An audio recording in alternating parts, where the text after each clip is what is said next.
Selamat pagi anak-anak semuanya. Om Swastiastu. Ya. Baik, pada hari ini pertemuan pembelajaran, jadi proses pembelajaran kita lakukan, di mana mungkin anak-anak sudah lihat jadwalnya, bahwasanya pada hari ini itu adalah anak-anak dapat pelajarannya sanitasi, ya. Di mana untuk Bapak Ibu yang memberikan anak-anak semua itu ada 2, jadi Bapak Ibu ini berdua untuk memberikan materinya. Untuk AP1 sampai AP6 itu diberikan oleh Ibu Anggi. Kemudian untuk AP selanjutnya 7 sampai dengan 10, jadi Ibu sendiri. Jadi perlu juga diperkenalkan siapa nama Ibu, jadi mungkin anak-anak biar tahu gitu. Walaupun tidak secara langsung pernah melihat, kita belum pernah tatap muka. Jadi mulai saat ini setidaknya anak-anak mengenal Ibu yang memberikan nanti materi sanitasi, hygiene, dan keselamatan kerjanya. Nama Ibu adalah Ibu nama daerah Anima Deratni, jadi beralamat Pejeng, Banjar Intaran. Mungkin itu yang Ibu bisa sampaikan. Kemudian nanti selanjutnya untuk Ibu yang memberikan pembelajaran dari AP1 sampai AP6 nanti akan memperkenalkan diri secara langsung dan langsung menyampaikan materinya secara keseluruhan dari AP1 sampai 10 ya. Nah, sampai di sana sekian kiranya dari Ibu. Akan selanjutnya dilanjutkan oleh Ibu Anggi. Terima kasih. Om Santi Santi Om.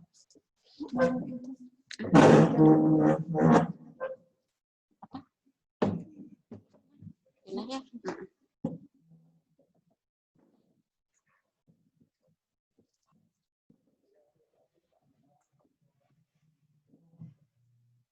Baik, selamat pagi semua. Ibu harap semua dalam keadaan sehat ya, tetap jaga kondisi walaupun situasi seperti ini.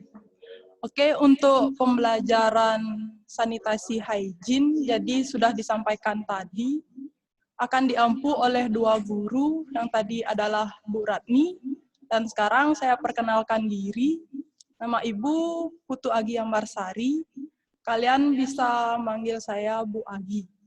Jadi selama pembelajaran sanitasi hygiene nanti, mungkin saya dan Bu Ratni akan berkolaborasi dalam mengajar daring kalian. Nah, untuk perkenalannya nanti kita sambil jalan saja. Kita langsung masuk ke materi awal. Jadi materi awal yang akan Ibu sampaikan adalah bisa kalian baca ruang lingkup, prinsip, dan manfaat dari sanitasi hygiene. Nah, mungkin kemarin waktu MPLS sudah disampaikan ya terkait dengan sanitasi dan hygiene. Jadi sekarang terkait dengan pembelajaran, Ibu sampaikan, pengertian sanitasi adalah kegiatan menjaga kesehatan dari penyakit yang menitik beratkan pada lingkungan yang ada di sekitar objek manusia. Jadi sanitasi ini menitik beratkan kepada lingkungan sekitar kalian. Kegiatannya misalnya menjaga kebersihan ruangan, sirkulasi udara ruangan, pengelolaan sampah, penanganan faktor penyakit, dan lain-lain. Nah, ini pengertian sanitasi menurut para ahli. Yang pertama, Edward Scott Holkin. Menurut Edward, dalam bukunya pada tahun 1983, pengertian sanitasi adalah cara pengawasan terhadap faktor-faktor lingkungan yang mempunyai pengaruh terhadap kesehatan. Yang kedua, Richard Sillett. Menurut Richard Sillett, pada bukunya tahun 2000 di halaman 4, pengertian sanitasi adalah suatu usaha kesehatan preventif yang menitik beratkan kegiatan kepada usaha kesehatan lingkungan. Yang ketiga, Azrul Azwar.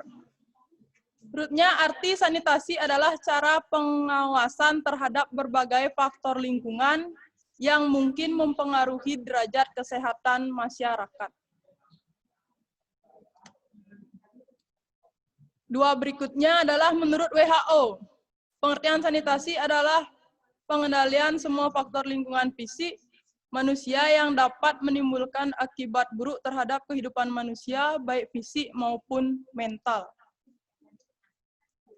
Yang selanjutnya, pengertian dari KBBI.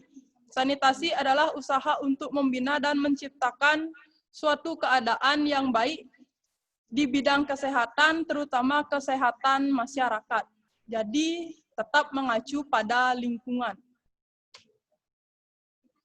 Nah, selanjutnya adalah ruang lingkup sanitasi. Nah, yang pertama, penyediaan air bersih atau minum. Ini meliputi pengawasan terhadap kualitas, kuantitas, dan pemanfaatan air. Dan yang kedua, pengolahan sampah. Ini meliputi cara pembuangan sampah, peralatan pembuangan sampah, dan cara penggunaannya. Jadi cara pembuangan sampah pun harus sesuai dengan aturan. Sampah anorganik dan organik itu biasanya dipisah. Jadi itu yang dimaksudkan. Yang ketiga, pengolahan makanan dan minuman.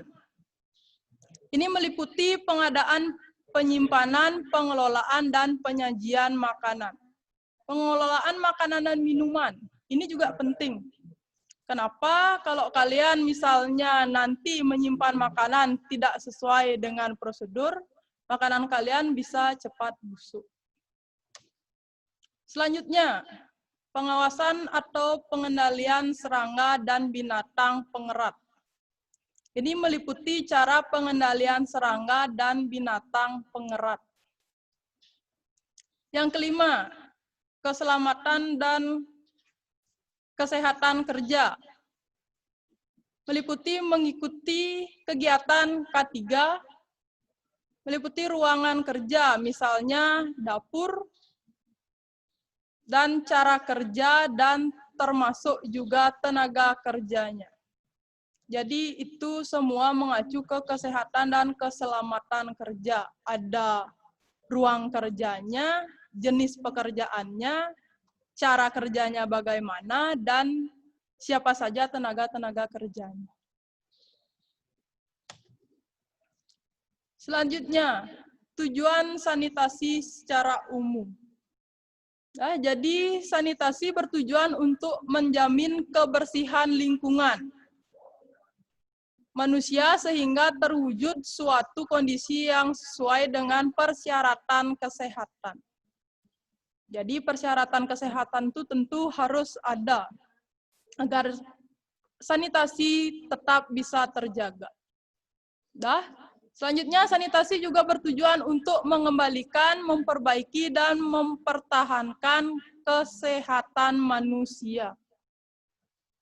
Maksudnya di sini adalah mengendalikan. Jadi seperti sekarang, di era pandemi seperti ini, jenis sanitasi sangat berpengaruh di mana kalian harus lebih peka terhadap diri kalian. Menjaga kebersihan, baik itu dengan mencuci tangan, bepergian dengan menggunakan protokol-protokol kesehatan seperti masker, itu harus tetap dijaga. Tindakan sanitasi lingkungan. Yang pertama, membuat dan mengatur saluran pembuangan air hujan di pinggir jalan. Saya ulangi, tindakan sanitasi lingkungan yang pertama, membuat dan mengatur saluran pembuangan air hujan di pinggir jalan. Ini maksudnya adalah gorong-gorong. Tujuannya tentu agar nanti saluran air atau ketika terjadi hujan, air tidak mengalir di jalanan. Jadi tetap masuk ke area gorong-gorong. Jadi saat kalian berkendara, nanti air tidak mengganggu kalian saat berkendara. Selanjutnya, Membuat dan mengatur saluran pembuangan limbah rumah tangga, dapur dan kamar mandi. Jadi mengatur saluran pembuangan, ini juga sangat penting. Agar nanti tidak terjadi sumber-sumber bibit penyakit ketika limbah rumah tangga kalian tidak terorganisir dengan baik. Untuk dapur misalnya disediakan pembuangan yang tertutup. Saat kalian misalnya melakukan pembuangan cuci piring ataupun limbah-limbah sisa buangan dapur, misalnya kalian masak apa, nanti sampahnya dibuang dengan baik agar tidak menjadi sumber penyakit. Begitupun dengan kamar mandi, biasanya disediakan spit tank. Aturan spit tank itu misalnya kedalamannya berapa, dan ketentuan lain seperti apa. Itu juga harus diperhatikan agar nanti tidak jadi sumber bibit penyakit. Selanjutnya yang ketiga, membuang sampah pada tempat yang telah disediakan. Saya yakin di sini masih banyak yang kurang peka. Buang sampah sembarangan, buang sampah seenaknya. Itu saya harapkan karena kalian sudah belajar sanitasi hygiene sekarang, jadi nanti selama pembelajaran saya jabarkan apa-apa saja masalah yang timbul akibat sampah. Jadi membuang sampah pada tempat yang telah disediakan. Kalian pasti sudah tahu benar, jadi dipisah antara sampah organik dan sampah anorganik. Ada nanti juga sampah metal, tapi biasanya untuk metal kita globalkan ke sampah anorganik. Selanjutnya yang keempat, menyediakan fasilitas toilet umum yang bersih dan terawat. Jadi ini adalah poin yang cukup penting, fasilitas toilet umum. Jadi kalau umum kan pasti kalian gunakan bersama-sama atau lebih dari satu orang. Jadi kebersihannya tentu harus dijaga dengan baik. Misalnya nanti kalian kalau mau menggunakan toilet umum, silahkan diperhatikan dengan baik bagaimana kondisi toiletnya. Jadi kalian perhatikan bagaimana kalian mengatur diri kalian agar kesehatan kalian bisa tetap terjaga. Jadi tidak mungkin nanti misalnya klosetnya kotor, jadi kalian atur diri kalian bagaimana caranya anggota tubuh kalian tidak bersentuhan langsung, ataupun cara-cara lain agar kalian tetap terhindar dari kuman. Karena kalian pasti tahu, di toilet umum itu ada ribuan jenis kuman. Selanjutnya yang kelima, pengelolaan limbah atau sampah dengan baik, teratur, dan berkesinambungan. Misalnya dengan memilah sampah plastik, kertas, organik, kaca, dan logam. Jadi itu dipilah. Nanti sampah plastik ada daur ulangnya sendiri, sampah kertas juga ada. Ini organik itu masuk ke sampah misalnya daun misalnya, atau sampah-sampah yang bisa terurai oleh amuba atau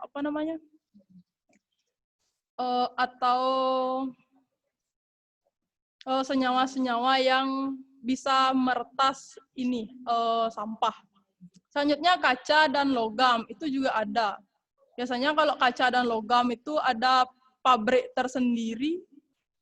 Jadi nanti misalnya kalau kalian punya sampah kaca ataupun logam, nanti mungkin bisa didaur ulang untuk menjadi hal-hal yang lebih bermanfaat.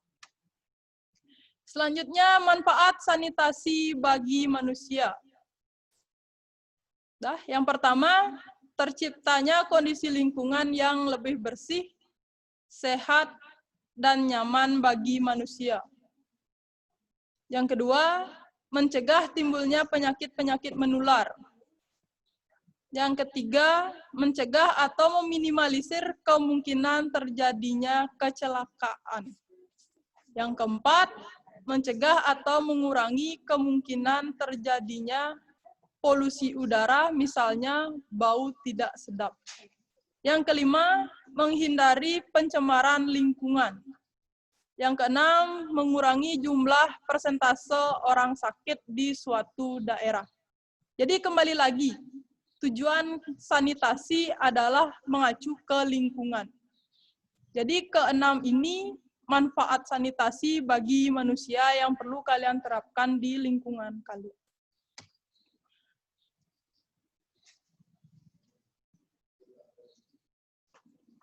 Sudah, lanjut. Sekarang untuk pengertian hygiene. Tadi sanitasi. Sekarang hygiene-nya. Nah, yang pertama untuk pengertian hygiene. Pengertian hygiene adalah kegiatan menjaga kesehatan dari penyakit yang menitik beratkan kepada objek itu sendiri atau manusia. Kegiatannya misalnya mencuci tangan, memasak air atau makanan, proses pengolahan produk, dan lain-lain. Nah, jadi tadi untuk sanitasi menitik beratkan ke lingkungan.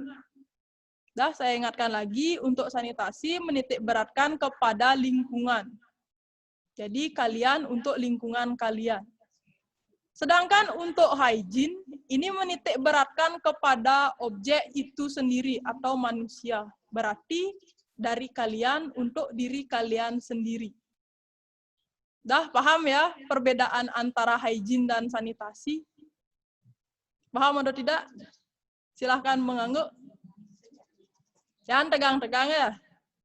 Kita santai aja belajar. Walaupun daring, nanti semoga cepat bisa ketemu di sekolah. Dah, silahkan senyum dulu, jangan tegang-tegang. Dah, lanjut ya. Pengertian hygiene menurut para ahli. Dah, yang pertama adalah Brownell. Di mana Brownell memaparkan hygiene adalah cara manusia untuk menjaga dan memelihara kesehatannya. Sudah? Yang kedua, Ghost. Hygiene adalah hygiene adalah suatu ilmu di bidang kesehatan yang meliputi semua faktor yang mendorong terwujudnya kehidupan yang sehat baik individu maupun masyarakat. Nah, yang ketiga, Prescott. Hygiene dibagi ke dalam dua aspek, yaitu menyangkut individu, personal hygiene, untuk diri kalian sendiri, dan menyangkut lingkungan. Sudah, jadi ini global. Selanjutnya yang keempat, Saidili. Hygiene adalah suatu ilmu pengetahuan yang mempelajari tentang kesehatan. Hygiene erat hubungannya dengan perorangan. Jadi kembali lagi ke penjelasan Ibu tadi. Jadi hygiene itu lebih menitik beratkan ke perorangan atau diri kalian sendiri. Makanan dan minuman karena merupakan syarat untuk mencapai derajat kesehatan. Jadi kenapa makanan dan minuman? Jadi di sana merupakan sumber utama kalian bisa menjaga kesehatan atau hygiene kalian pribadi.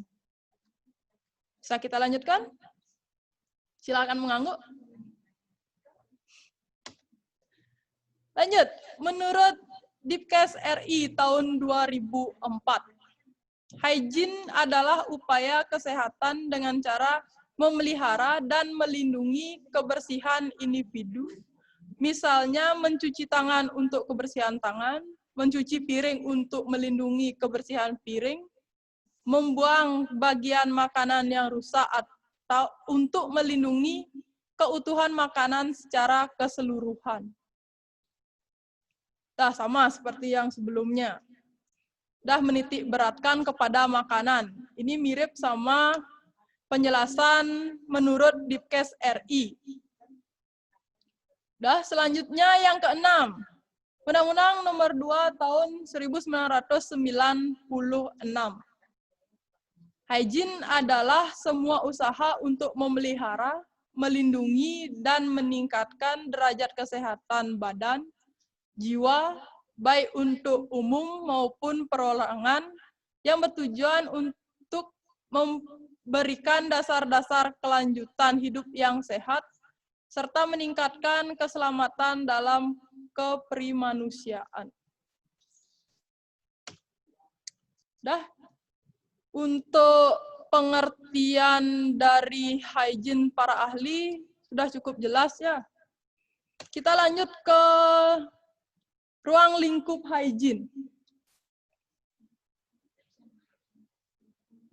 Sudah, jadi untuk yang pertama, personal hygiene atau kebersihan perorangan. Di mana pengertian ini adalah suatu usaha untuk memelihara kebersihan dan kesehatan seseorang untuk kesejahteraan fisik dan psikis. Jadi kalian tentu sudah tahu kesejahteraan fisik itu seperti apa dan kesejahteraan psikis itu seperti apa. Jadi fisik itu lebih ke organ kalian yang nampak. Nah, jadi badan kalian, muka kalian, tangan, kaki, badan, itu semua. Itu termasuk ke kesejahteraan fisik. Jadi kalau psikis itu lebih ke mental kalian. Pola pikir kalian, itu termasuk ke psikis. Selanjutnya yang kedua, hygiene makanan dan minuman. Suatu usaha untuk menjaga dan memelihara kebersihan makanan dan minuman yang dikonsumsi oleh manusia. Tadi juga sudah ada dijelaskan oleh ahli yang sebelumnya. Hygiene makanan dan minuman. Suatu usaha untuk menjaga dan memelihara kebersihan makanan dan minuman yang dikonsumsi oleh manusia. Jadi ini merupakan titik awal atau titik mutlak kalian harus menjaga kebersihannya. Jadi jangan makan sembarangan, minum sembarangan, itu kalian harus lebih peka, apalagi di era seperti sekarang. Sebisanya kalau kalian mau makan, proses sendiri makanannya di rumah, mau minum juga seperti itu. Minimalisir untuk membeli dulu. Di era seperti sekarang, di era pandemi seperti ini. Lanjut ya. Manfaat hygiene yang pertama, memastikan tempat beraktivitas bersih. Ini udah pasti, kalian belajar hygiene, tentu nanti tempat kalian beraktivitas itu bersih. Minimal dari kamar kalian dulu. Jangan sampai nanti kamar kalian banyak ada baju kotor yang menumpuk, nanti satu menimbulkan bau, yang kedua bisa timbul penyakit lain, misalnya jadi tempat tempat untuk nyamuk bersarang, dan yang lebih fatal mungkin tikus bisa bersarang di sana. Nanti tikusnya beranak binak kalau misalnya lingkungan kalian minimal kamar kalian itu kotor. Jadi tetap dijaga walaupun kalian di rumah. Jadi kalian punya waktu lebih banyak untuk membersihkan dan beraktivitas dalam rumah. Yang kedua, melindungi setiap individu dari faktor lingkungan yang dapat merusak kesehatan fisik dan mental. Melindungi setiap individu dari faktor lingkungan yang dapat merusak kesehatan fisik dan mental. Dari dalam penjabaran manfaat hygiene ini, kalian diberitahu atau diingatkan kembali untuk melindungi diri kalian dari faktor luar lingkungan. Misalnya untuk kesehatan fisik kalian seperti apa, untuk kesehatan mental kalian seperti apa, itu nanti kita perjelas di bab berikutnya. Yang ketiga, tindakan pencegahan terhadap penyakit menular. Ini sekarang COVID-19. penyakit menular. Kita nggak tahu bentuknya seperti apa, penularannya juga kita pikirkan gampang-gampang susah, penanganannya apalagi. Jadi penyakit menular. Ini tindakan pencegahannya seperti sekarang. Misalnya kalian tetap diam di rumah. Kalau misalnya diharuskan keluar atau pergi ke tempat ramai, kalian tetap menjaga protokol kesehatan seperti menjaga jarak minimal 1 meter, menggunakan masker, dan rajin-rajin cuci tangan atau menggunakan hand sanitizer. Itu tindakan pencegahan terhadap penyakit menular. Yang keempat, tindakan pencegahan terhadap kecelakaan kerja. Ini dimaksudkan seperti ini, misalnya kalian di rumah menggoreng ikan misalnya. Bagaimana caranya kalian agar tidak terciprat minyak? Itu yang dimaksudkan di sini, tindakan pencegahan terhadap kecelakaan kerja. Jadi misalnya kalian goreng ikan pindang. Tahu pindang? Saya yakin semua tahu pindang ya. Misalnya kalian goreng pindang, itu kan biasanya minyaknya meletup. Jadi bagaimana caranya agar minyaknya tidak meletup, kalian antisipasi. Misalnya ikan pindangnya itu tidak terlalu basah ketika kalian menggorengnya. Jadi lebih diminimalisir untuk terciprat minyak. Itu misalnya. Lanjut. Contoh tindakan personal hygiene. Yang pertama, mencuci tangan hingga bersih setiap kali akan masak. Tahu bagaimana teknik mencuci tangan dengan baik? Yuk coba dipraktekkan dari sana, dari rumah kalian masing-masing. Gimana caranya cuci tangan? Pertama apa dulu? Tangan, telapak tangannya. Selanjutnya, punggung tangannya. Habis itu diremas-remas antara sela-sela jari kalian. Setelah itu kuku, kanan kiri. Baru dibilas. Jangan lupa kalian harus gunakan sabun kalau bisa yang mengandung antiseptik agar kuman-kuman yang ada di tangan kalian mati. Sip ya, tadi ada yang bilang oke katanya. Saya lihat dari sini. Selanjutnya yang kedua, mandi dan menggosok gigi secara teratur untuk menjaga kebersihan tubuh. Mandi dan menggosok gigi. Saya yakin selama kalian di rumah aja, ini 2 hal yang cukup malas untuk dilakukan. Benar atau tidak? Terutama mandi. Ya atau tidak? Kalau ya, silahkan mengangguk. Berapa kali sehari kalian mandi kalau tidak ada kemana-mana atau selama diam di rumah? 1 kali? 2 kali? Pasti lebih banyak sekali ya. Atau pagi-pagi kalian nggak gosok gigi? Ada atau tidak? Oke, dalam hal ini, walaupun kalian di rumah aja, tetap dijaga mandi minimal 2 kali sehari. Pagi ataupun nanti ketika sore. Dan menggosok gigi terutama, jangan sampai nanti kalian sudah bebas dari era pandemi, nanti giginya rontok semua. Gara-gara nggak pernah gosok gigi atau giginya lubang. Nanti rumah sakitnya tidak rame gara-gara COVID lagi, tapi gara-gara sakit gigi muridnya semua. Di rumah makannya coklat, habis itu gosok giginya jarang. Yang ada yang seperti itu ya. Yang ketiga, menjaga kebersihan bahan makanan dan juga makanan yang telah diolah. Menjaga kebersihan bahan makanan. Bahan makanan. Jadi bahan makanan itu makanan yang belum diolah bahannya. Misalnya sayur, daging itu yang belum diolah. Bagaimana cara menjaga kebersihannya? Misalnya kalian beli sayur. Nah, nanti tentu yang nampaknya adalah kondisi sayurnya seperti apa. Segar atau tidak, ada ulatnya atau tidak. Nah, itu yang diperhatikan untuk bahan makanan. Dan juga untuk makanan yang telah diolah. Dah makanan yang telah diolah itu juga harus kalian tahu bagaimana cara penanganannya agar bisa lebih awet dan apakah makanan itu aman dikonsumsi setelah sekian jam. Dah sama seperti misalnya kangkung. Kalau kalian masak kangkung itu sebisanya kalian masak dan langsung konsumsi.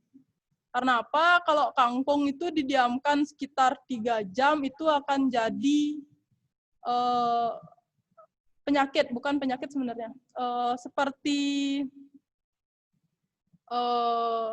apa namanya itu ya, lebih mengeluarkan racun kalau kangkung itu lebih didiamkan dari 3 jam. Itu yang mungkin nanti kalian punya sakit kepala misalnya itu mengacu ke sana. Kalau kangkung didiamin setelah kalian olah didiamkan selama kurang lebih 3 jam atau lebih, itu yang biasanya menimbulkan sakit kepala.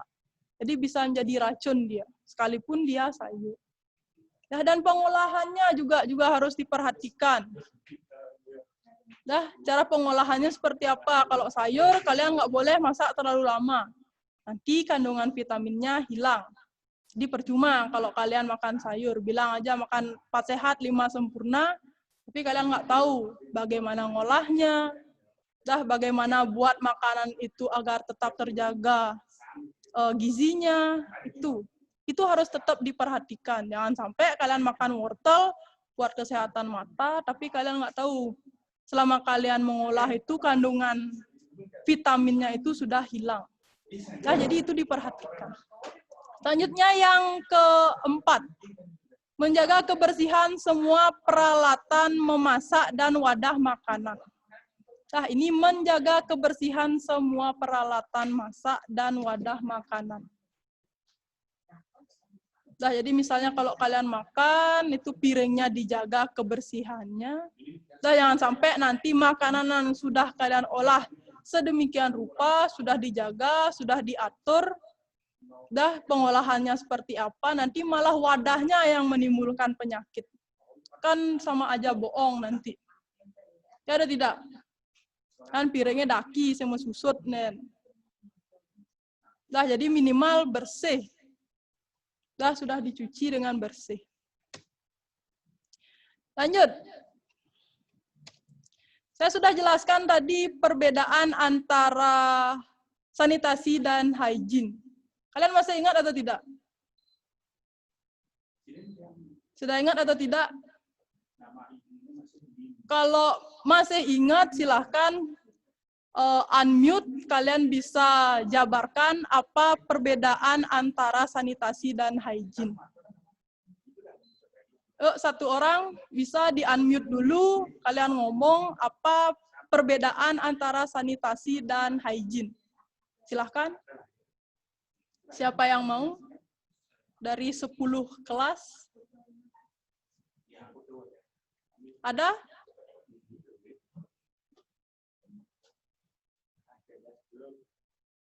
Ada atau tidak? Ada atau tidak yang berani? Dari 10 kelas? Tidak ada? Oke, kalau tidak, kita keep pertanyaannya untuk 2 minggu ke depan. Silahkan nanti kalian pikirkan, nanti kalau ketemu lagi sama saya, kita bahas lagi perbedaan antara sanitasi dan hygiene. Oke, untuk pelajaran sanitasi hari ini, Ibu cukupkan. Silahkan kalian tarik napas panjang dulu, jangan tegang-tegang. Sampai ketemu lagi 2 minggu. Kita tutup dengan Parama Santi. Om Santi, Santi, Santi.